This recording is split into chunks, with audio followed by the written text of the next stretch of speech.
crianças glorificam mais alto do que todo mundo. Só as crianças dão glória a Deus.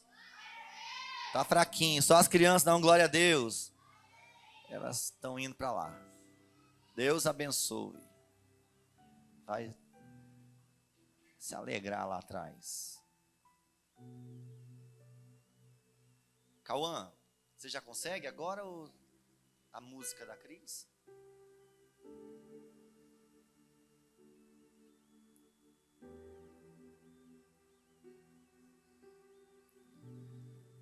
Abra sua Bíblia em Lucas, capítulo 15, versículo 8. Você me dá o ok aí, tá, Cauã?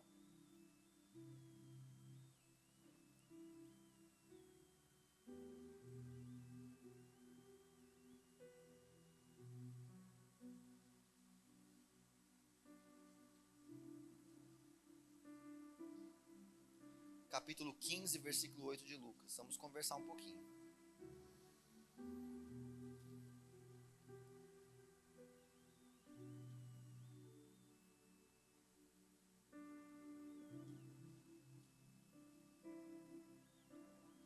Diz assim: ou ainda, qual é a mulher que possuindo 10 dracmas e perdendo uma delas, não acende a candeia, varre a casa e procura diligentemente encontrá-la, e tendo-a achado, reúne suas amigas e vizinhas e proclama: alegrai-vos comigo, porque agora achei minha dracma perdida. E vos asseguro que de modo algum há grande júbilo, ou de igual modo, há grande júbilo na presença dos anjos de Deus por um pecador que se arrepende. Eu vou ler o texto de novo, tá? Ou ainda, qual é a mulher que possuindo 10 dracmas e perdendo uma delas, não acende uma candeia, varre a casa e procurando diligentemente até encontrá-la, e tendo-a achado, reúne suas amigas e vizinhas e proclama: alegrai-vos comigo, porque agora achei minha dracma perdida. Eu vos asseguro que de igual modo há grande júbilo na presença dos anjos de Deus por um pecador que se arrepende. Olha aqui para mim, deixa mais para o final. Capítulo 15 de Lucas, a gente chama carinhosamente de o capítulo dos perdidos. O capítulo começa com Jesus assentado junto aos pecadores.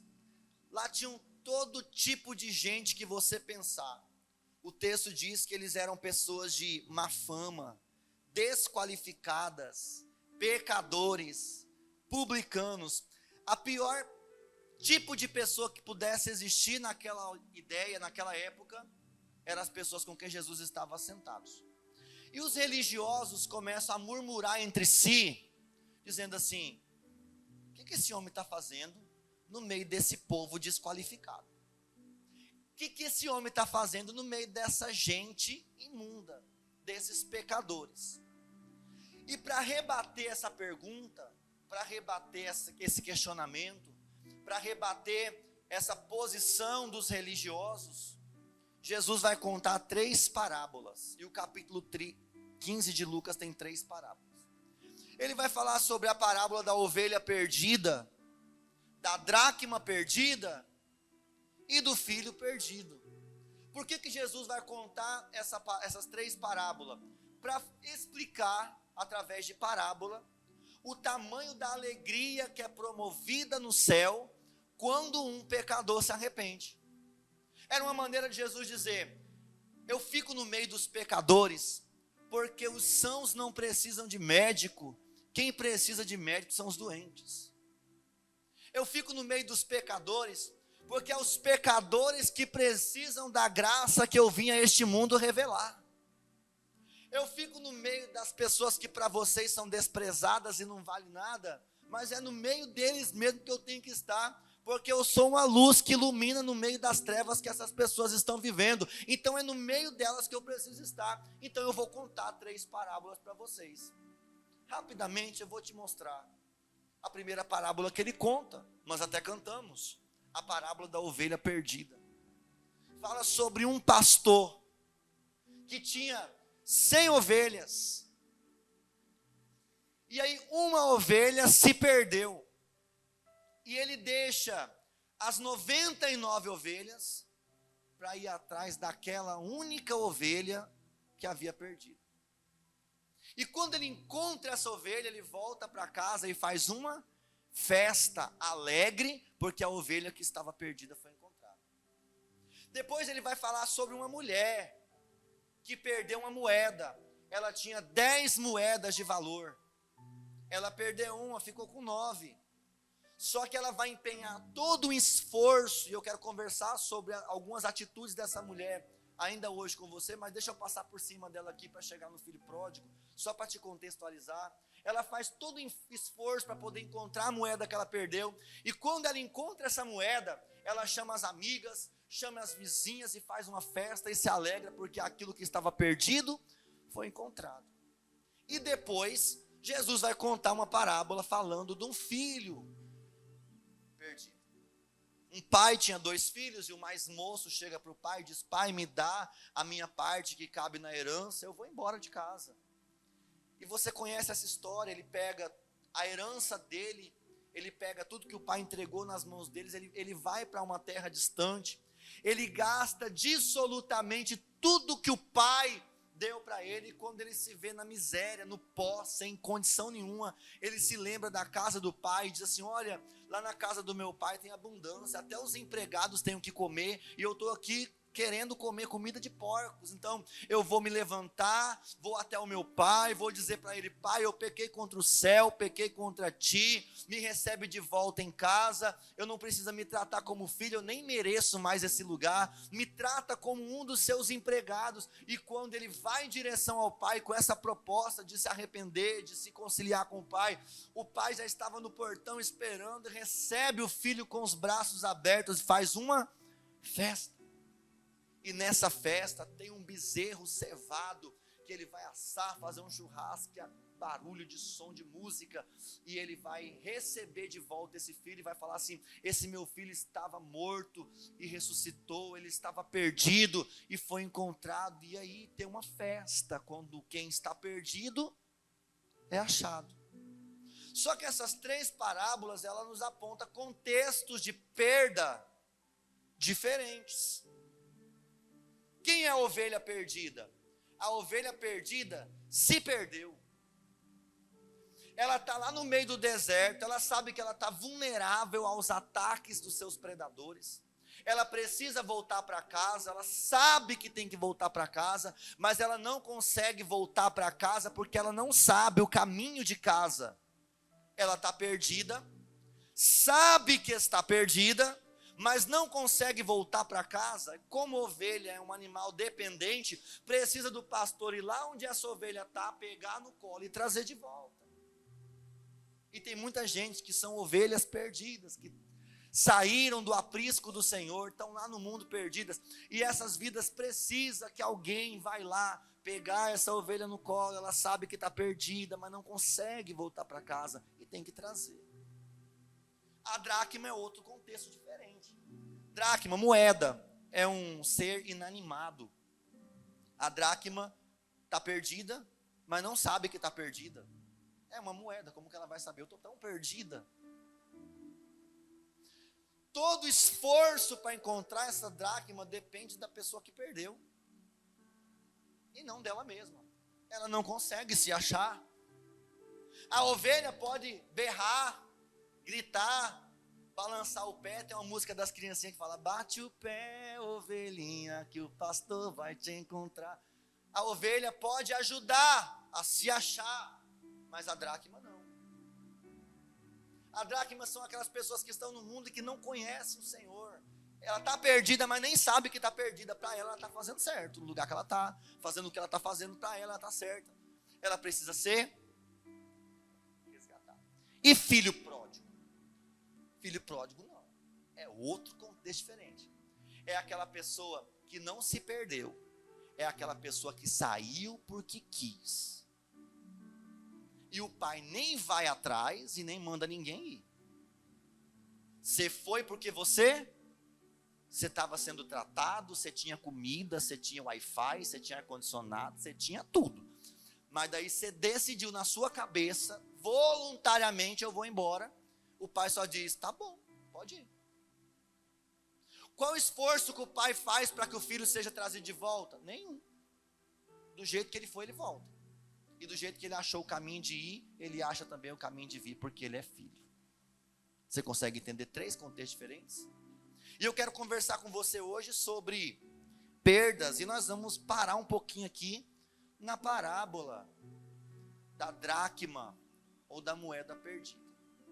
Primeira coisa que eu chamo sua atenção aqui nessa parábola é que essa mulher perde uma dracma, fica com 9.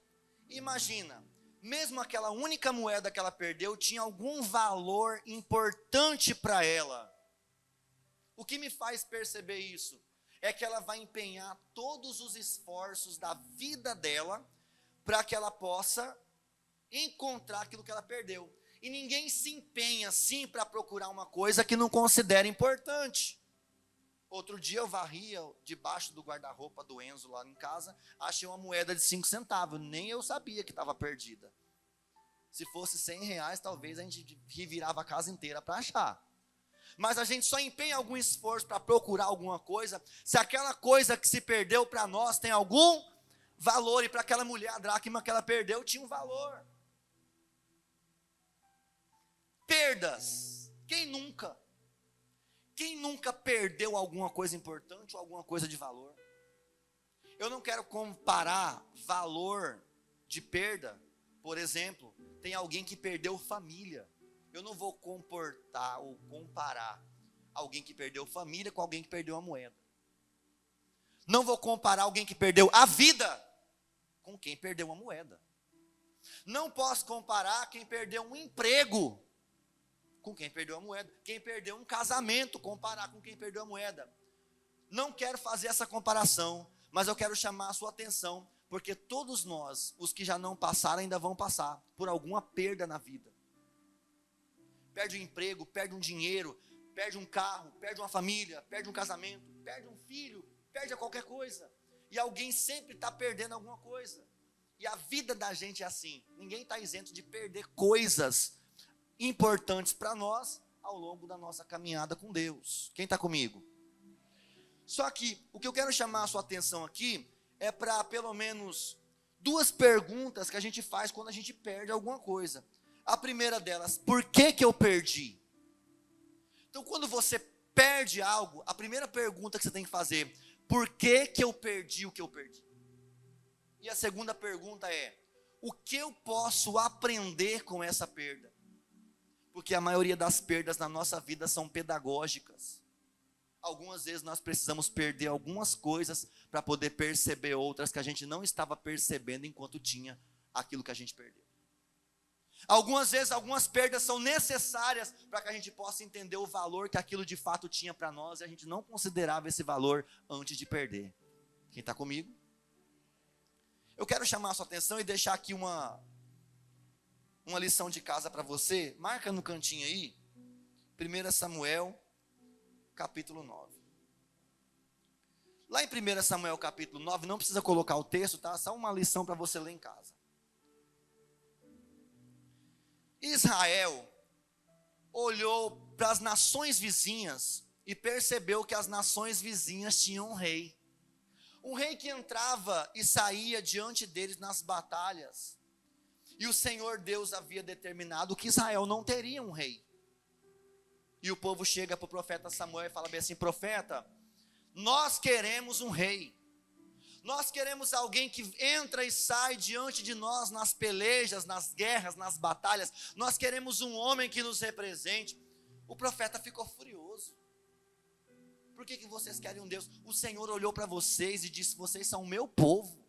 Eu sou o rei de vocês. Vocês querem um homem para liderar vocês. Eu não tenho isso para vocês, mas o povo insiste. E alguém vai dizer bem assim que Saul era um rei que foi escolhido pelos homens. Não. A decisão de ter um rei foi do povo. Eles decidiram, nós queremos um rei. Por quê? Porque as nações vizinhas têm um rei e nós também queremos ter um rei. Agora, escolher esse homem, quem seria o ungido, quem seria o rei, era uma escolha de Deus. Presta atenção. Aí em 1 Samuel capítulo 9, Deus já tinha em mente, Deus já tinha olhado para o cara, Deus já tinha olhado para o homem que seria esse rei, Saul. Do meio do pescoço para cima, ele sobressaía entre todos os homens de Israel, de tão alto, bonito, imponente que ele era. E Deus olhou para ele e decidiu que ele seria. Só que ele não entendia isso, ele não sabia que propósito era esse, e para que isso se concretizasse na vida dele, precisou acontecer uma perda. E algumas perdas servem para nos conduzir a um lugar que Deus quer nos levar. Vou falar de novo. Algumas perdas servem para nos conduzir a lugares que Deus queria nos levar. Aí um dia, o pai de Saul, chamado Quis, acordou e percebeu que as jumentas que ele criava tinham se perdido. Aí ele chama o seu filho Saul e diz, pega um moço e anda nas regiões vizinhas para ver se você consegue encontrar as jumentas que se perderam, que foram extraviadas, que sumiram. E Saul pega um moço e começa a procurar. Procura daqui, procura dali, procura de lá, e nada de encontrar as jumentas que se perderam. Eles começam a ficar mais preocupados e começam a ir mais longe. Talvez foram roubadas, talvez foram para longe. E vamos saindo de perto de casa, de perto da cidade, de perto da circunvizinhança, e vamos indo, até que o tempo passa e eles não conseguem encontrar. Aí o moço olha para Saul e diz assim, olha, já faz tantos dias que a gente saiu de casa procurando essas jumentas, até agora nós não encontramos essas jumentas, vamos voltar para casa, porque talvez a essa hora seu pai não está nem mais preocupado com as jumentas, talvez seu pai está preocupado agora com você, porque você está sumido de casa faz alguns dias. Aí alguém diz assim, será que não tem um homem de Deus, um profeta, alguém que ora, que revela, para a gente ir nele, para ele orar, e Deus revelar para nós onde estão essas jumentas perdidas? Aí o moço lembra, tem o profeta Samuel, a boca de Deus está na boca dele, quando ele fala é batata. Vamos procurar então esse homem de Deus, esse profeta. Naquele tempo os profetas eram chamados de videntes. Aí diz, vamos procurar esse vidente, quem sabe ele tem uma visão, ou uma profecia para dizer onde essas jumentas estão. E eles vão. E quando chegam no lugar onde o profeta Samuel estava, que eles chegam e perguntam para alguém assim, um homem estava lá, você conhece o profeta Samuel? Nós estamos procurando ele. O cara vira para eles e fala bem assim, eu sou o profeta Samuel, eu já estava esperando vocês, e antes que eles dissessem qualquer coisa, o profeta já disse assim, sabe as jumentas que vocês vieram procurar? Fica tranquilo que elas já estão em casa. Será que o profeta é bom?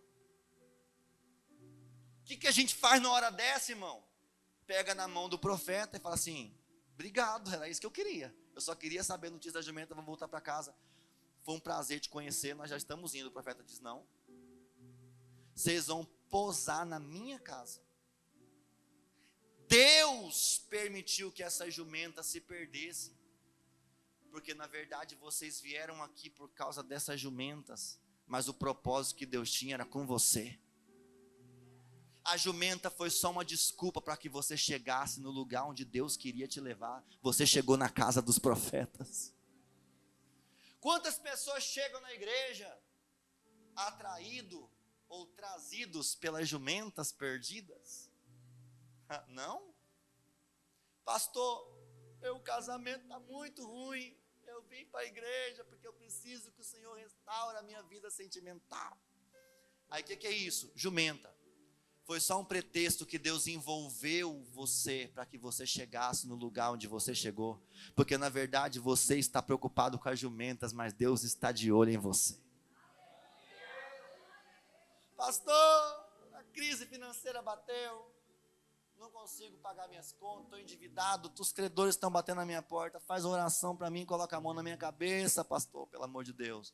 Jumentas. Deus só usou essa circunstância para que você chegasse aqui. Tem gente que vem atraído por jumentas e quando recebe a notícia que as jumentas foram encontradas, vão embora e nunca mais voltam. Quantas pessoas eu conheço que estava toda atribulada na vida, chegou na igreja querendo que Deus resolvesse o problema delas, e no dia que Deus resolveu o problema delas, elas foram embora e nunca mais voltaram. Na verdade elas não queriam Jesus, elas não queriam o Senhor, elas não queriam se derramar, não queriam se render, queria que Deus resolvesse o problema delas, e já que Deus resolveu o problema, agora tchau Jesus, até a próxima. Quem está comigo? Eu vou começar a dizer algumas coisas a partir de agora. Segura aí. Eu não sei qual foi o motivo que trouxe você até Jesus. Só que eu digo para você que esses motivos foram só um pretexto daquilo que Deus queria fazer de verdade na sua vida. Entra, tem um banquete para você aqui dentro. Ele diz, não, eu não posso. Entra, não posso, eu preciso voltar para casa, meu pai está preocupado. Esquece o seu pai. Esquece as jumentas, Deus tem um tratado com você. Eu vou derramar um óleo sobre a sua cabeça e você vai sair daqui ungido como rei de Israel. Ele chega lá, tem uma mesa. E tem um lugar de honra nessa mesa. E esse lugar de honra é para ele. E ele diz, não, alguma coisa está errada, eu não estou atrás disso, eu não quero nem comer. Moço, pelo amor de Deus, deixa eu ir embora. Não. Eu não sei como você é tratado lá fora, mas aqui tem um lugar de honra nessa mesa para você sentar. A coxa do sacrifício é para você. E ele está todo perdido, constrangido, porque não era isso que ele queria. O que ele queria? Encontrar, diga comigo, perdas. Perdas, de novo, perdas são pedagógicas. E elas nos conduzem aos lugares que Deus quer nos levar. Talvez Deus esteja nesse caminho de dor que você está trilhando, porque Ele quer se apresentar para você no meio dessa trajetória. Já pensou que coisa gloriosa está acontecendo? Ele come. E no outro dia, Samuel despeja o azeite sobre a cabeça dele. A Bíblia diz que ele foi cheio do Espírito Santo e ele voltou para casa com a unção derramada sobre a vida dele. Poucos dias depois, ele estava reinando sobre Israel. O que ele fez com essa escolha de Deus sobre a vida dele não é assunto. Eu só quero destacar para você aqui que uma perda foi um caminho que Deus desenhou para que Saul chegasse exatamente no centro do propósito que Deus tinha com a vida dele. Mas o que a gente faz? A gente perde e chora. Na verdade, a gente deveria perder e perguntar, por que eu estou perdendo? O que o Senhor quer me ensinar nisso? O que o Senhor quer fazer com a minha vida nessa perda? As coisas estão escorrendo pelo vão dos meus dedos e eu não consigo entender o que está acontecendo. Ei, o Senhor está dizendo para você, não desespera o seu coração, porque Deus não perdeu o controle das coisas. Você não conhece os caminhos que Ele faz no meio da dor. Você não conhece os caminhos perfeitos que Ele pode desenhar para você no meio da sua adversidade.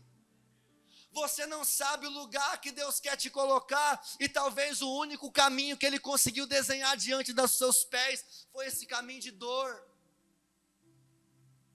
E uma vez que você entende isso, você esquece de todo e qualquer motivo que te fez chegar, e você só se agarra no motivo que te faz permanecer, porque o que faz a gente permanecer não é jumenta, jumenta vem e vai, o que faz a gente permanecer é a presença de Deus, é conhecer Jesus de verdade, é ter acesso ao coração do Pai, é compreender que dele, por ele, para ele, são feitas todas as coisas, e quando você entende o que é a presença do Pai, nunca mais você vai andar angustiado, batendo de porta em porta, preocupado com aquilo que você está perdendo.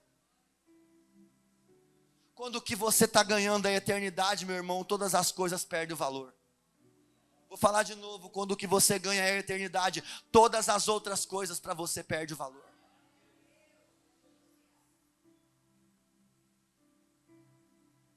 Mas vamos voltar lá na mulher.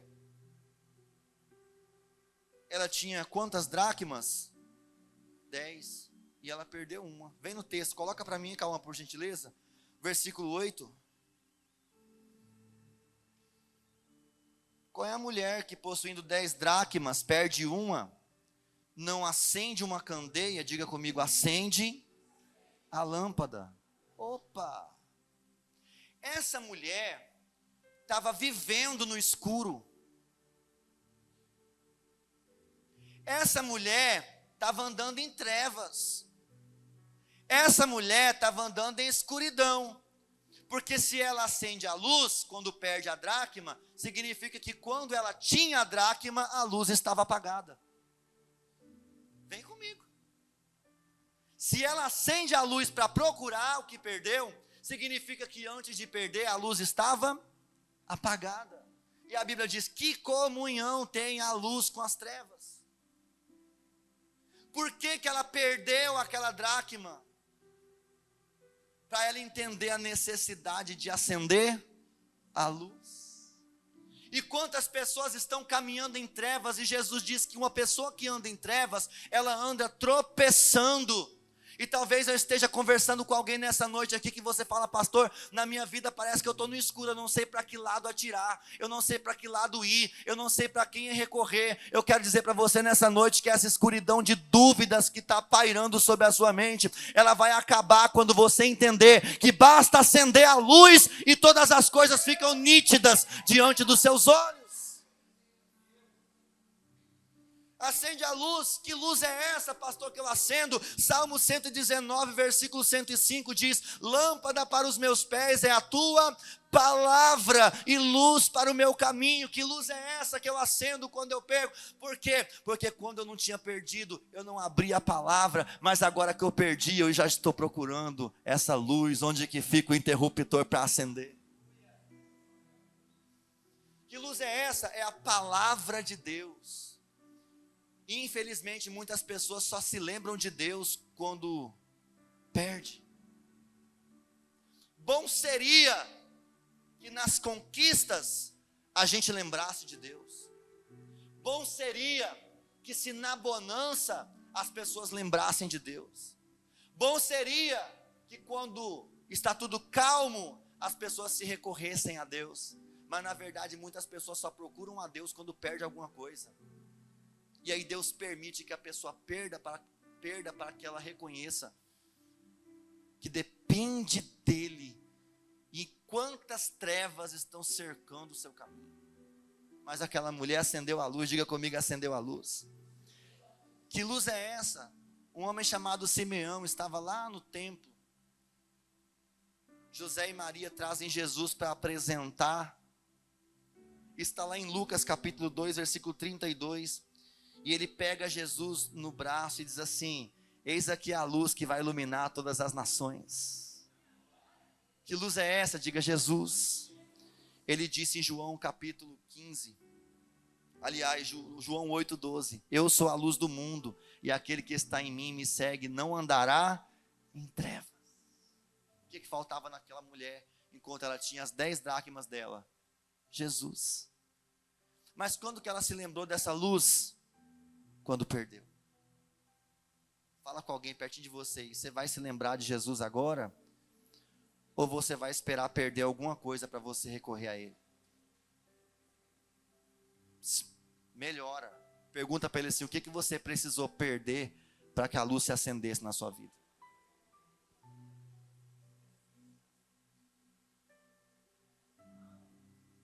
Está falando.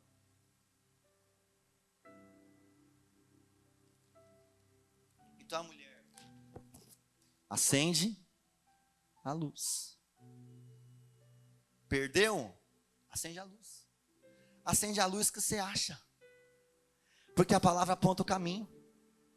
Para quem está perdido, a palavra aponta a direção. Para quem está confuso, a palavra aponta a direção. Sabe por que você não consegue encontrar e continua lá na treva da dúvida sem saber o que fazer? Porque na hora que as coisas ficam escuras, você vai para o Facebook e escreve assim, se sentindo decepcionada. Quando você deveria entrar para o quarto, fechar a porta e acender a luz e falar, Senhor, eu estou perdido, me mostra o caminho. É porque quando as coisas apertam, você vai para a casa da vizinha, dizer para ela o tamanho da treva que está dentro da sua vida. Sabe, nós vimos aqui depois que a mulher encontra a dracma, Augusto, que ela chama as vizinhas e amigas para fazer uma festa. Mas percebe, essa mulher é diligente. Ela não chamou as vizinhas para contar que tinha perdido. Ela só chamou quando tinha encontrado. Por que toda vez que você perde, você tem que fofocar para todo mundo os problemas que você está vivendo na sua casa? Por que na hora que você está no caos, você quer... Ai, pastor, eu preciso desabafar. O Senhor está nos céus, assentado sobre o alto e sublime trono. Mas a Bíblia diz que os seus ouvidos não estão agravados para que não possa ouvir, e nem as suas mãos encolhidas para que não possa salvar. Ele é socorro presente na hora da angústia. Então você não tem que ficar desesperado, você só precisa fazer uma coisa: acender a luz. É só acender a luz. É só acender a luz. E aí, irmãos, como que é isso? Vem para o texto. Não acende a candeia e depois varre a casa. Varre a casa. Quando que ela varreu a casa? Quando acendeu a luz. Por quê? Porque quando a luz acende, a gente começa a descobrir o tamanho da sujeira que a gente está vivendo nela. Só com a luz acesa que a gente consegue descobrir coisas que enquanto a luz está apagada, a gente não vê e passa batido. Tem um monte de coisinha na nossa vida que não agrada a Deus. E a gente está passando desapercebida, convivendo com isso todos os dias, porque a luz ainda está apagada. Mas daí a gente acende a luz e percebe, está sujo aqui, pega uma vassoura e começa a varrer, porque o que está sujo precisa ficar limpo, e sujeira atrai mosca, sujeira atrai demônio. Um dos nomes de Satanás é Beelzebu, senhor das moscas, e mosca só vem no lugar que está sujo. Como que eu faço, pastor? É simples. João capítulo 15, versículo 3 diz assim: vocês já estão limpos pelas palavras que eu vos tenho ensinado. Como que eu limpo a minha vida? Com a palavra. Salmo 119 diz: como pode um jovem purificar o seu caminho?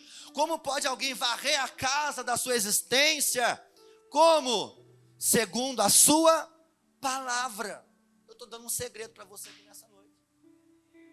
Só que essa mulher não se importava em ficar vivendo na podridão que ela estava vivendo, enquanto ela tinha nas mãos as 10 dracmas. Está escuro e está sujo, e ela não está nem, mas daí perde. Percebe que Deus está no meio dessa perda? Deus está no meio dessa perda, porque Deus quer ensinar para essa mulher que a circunstância em volta dela pode mudar quando ela tomar uma decisão só, de acender a luz. Quem está comigo, diga amém. Existem coisas sobre nós mesmos que muitas vezes nós só descobrimos quando perdemos algo. E existem coisas na nossa vida que nós só vamos valorizar depois que perder. O que tem de filho que desonra os pais, e no dia do sepultamento, grita em cima do caixão e diz: me leva junto. Existem muitos pais que não valorizam seus filhos, depois que eles vão embora, vai lembrar. Por que a gente tem que perder para aprender a valorizar? Por que no casamento é assim? Por que a gente não repara o que está dando errado? Mas a gente começa a deixar ir o que deveria ficar, e depois que a gente perde, a gente entra em pânico. Meu Deus, eu estou perdendo. Você está perdendo, mas enquanto estava nas suas mãos, você não valorizou. Você consegue entender o que eu estou falando? Está claro? Por fim, eu não vou demorar, vou terminar mais cedo ainda.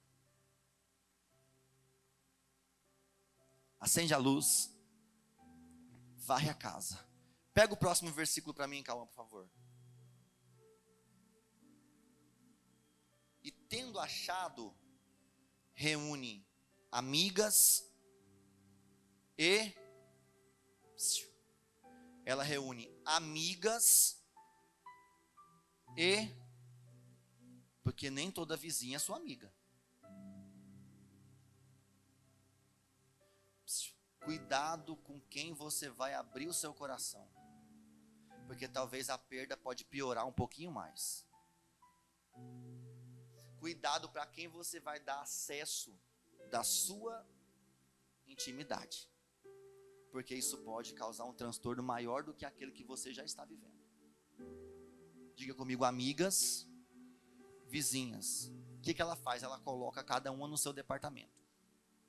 Tem gente que você senta com ela, toma um café. Bom dia, tudo bem? Tudo bem. E você? Tudo bem. Tchau, até amanhã. Nada mais do que isso. Precisamos ampliar as nossas redes, porque existem muitas pessoas que precisam ser alcançadas. Mas intimidade é outra coisa. Aumenta o sofá da sua sala. Aumenta as cadeiras da mesa de jantar. Aumenta os bancos na sua varanda. Mas fecha a porta do seu quarto. Porque a sua intimidade você não abre para qualquer pessoa. Amigas e vizinhas. Eu quero que você se coloque de pé, por favor. Coloca para mim Mateus capítulo 16, versículo 25.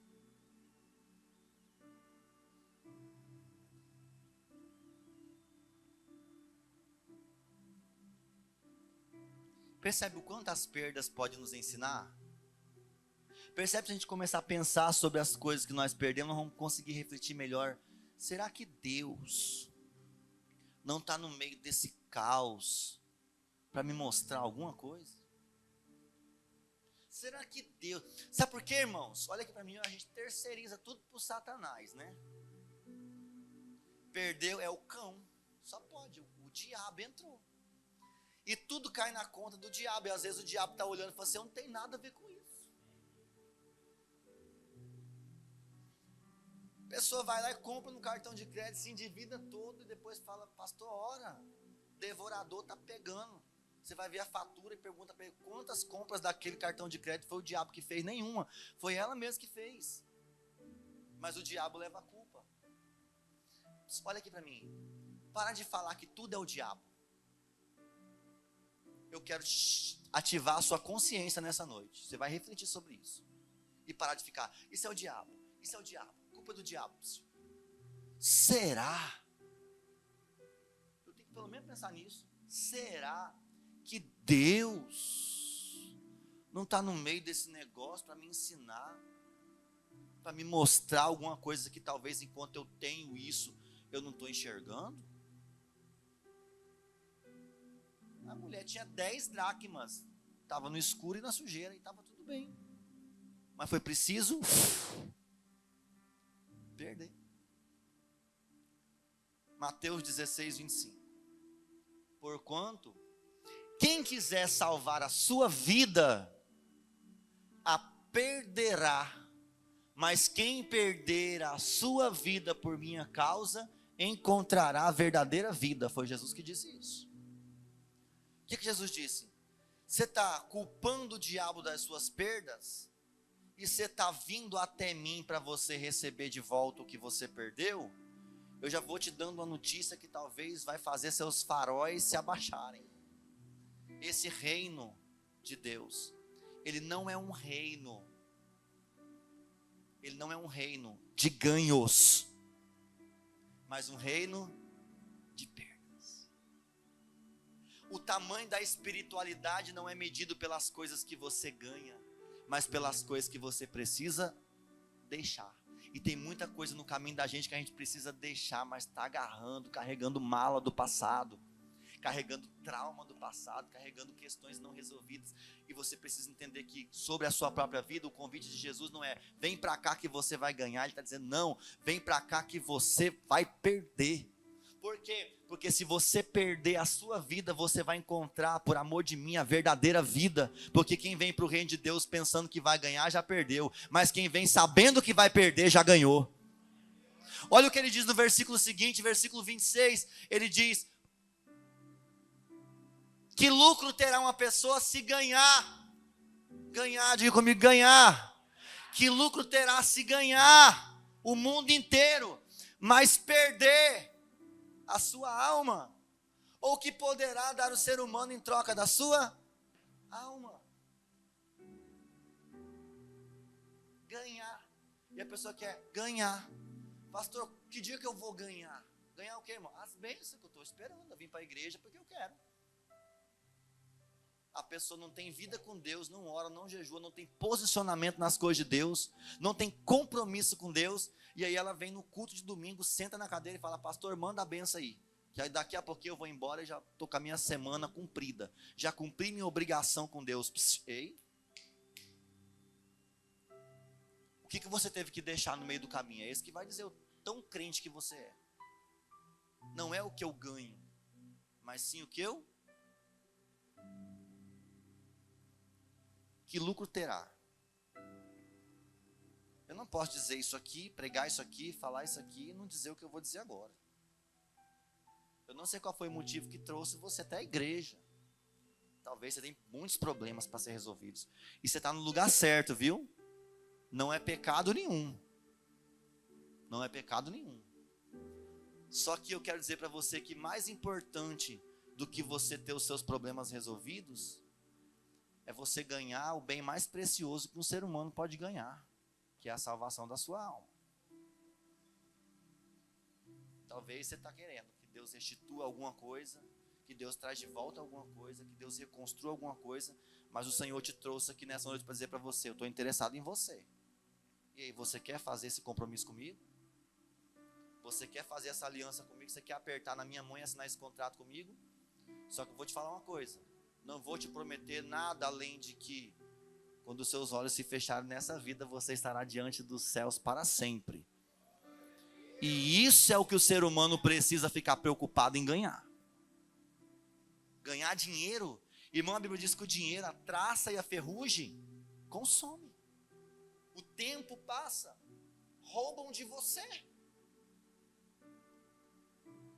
Mas a sua alma é o tesouro mais valioso que você tem. Você pode perder seu casamento. Talvez se divorcie e casa de novo. Misericórdia, está repreendido. Talvez você fica viúvo, casa de novo. Talvez você perde o emprego. Aí você vai contratado por outra empresa. Talvez você perde um carro. Mas daí você vai lá e financia 60 vezes na BV Financeira. Compra outro. Só tem uma coisa que não dá para arriscar perder. A sua alma. Aí não dá. Qualquer coisa que você perder na sua vida, você pode perder e ter de volta. Mas a salvação da sua alma, se os seus olhos se fecharem e o seu coração não estiver com Cristo, a Bíblia diz, quem crê e foi batizado será salvo, mas quem não crê será... Não tem como fugir dessa realidade. Eu quero perguntar, tem alguém aqui que ainda não entregou a sua vida para Jesus? E você quer fazer isso hoje? Fala, Senhor, eu vim aqui atrás de outra coisa, não era bem isso que eu queria. Mas o Senhor te achou no culto hoje. Tem um corajoso, uma corajosa que você quer falar assim, eu não quero mais viver a minha vida atrás de coisas. Eu quero buscar aquilo que é de verdade mais importante para mim. E aí? Você vai tomar essa decisão ou você vai adiar um pouco mais? Tem alguém? Eu não vou ser taxativo nisso. Eu até disse semana passada lá no albergue que eu preguei algo parecido com isso aqui e eu fiz um apelo e ninguém veio na frente. Eu falei para a Luciana no caminho, falei assim, amor, não posso ficar triste porque ninguém veio. Porque a mensagem que o Senhor entregou para nós, ela serve para salvar os que creem, mas também serve para condenar os que não creem. Quem crê no quê? Na mensagem. E for batizado será salvo. E quem não crê? Não crê no quê? Na mensagem. Será condenado. Então, todos precisam ouvir. E a minha responsabilidade é pregar. Agora, a responsabilidade de aceitar, de crer ou não, aí já não é mais minha responsabilidade. Se você perecer por falta de conhecimento dessa verdade, a culpa não é minha. Aliás, se você perecer por falta de conhecimento dessa verdade, a culpa é minha. Porque Deus me entregou a mensagem. Agora, se você perecer por negligência sua, a responsabilidade é totalmente sua. E nós não vamos fazer uma política da boa vizinhança. Alguém quer Jesus? Cristina, vem aqui, por favor. Você vai adorar a Deus com louvor agora. E eu quero Cristina é nossa amiga já há muitos anos, parece ser velha, não é? Nós somos novos, muitos anos no sentido figurado. E ela louva o Senhor e ela vai cantar nessa noite uma canção de adoração a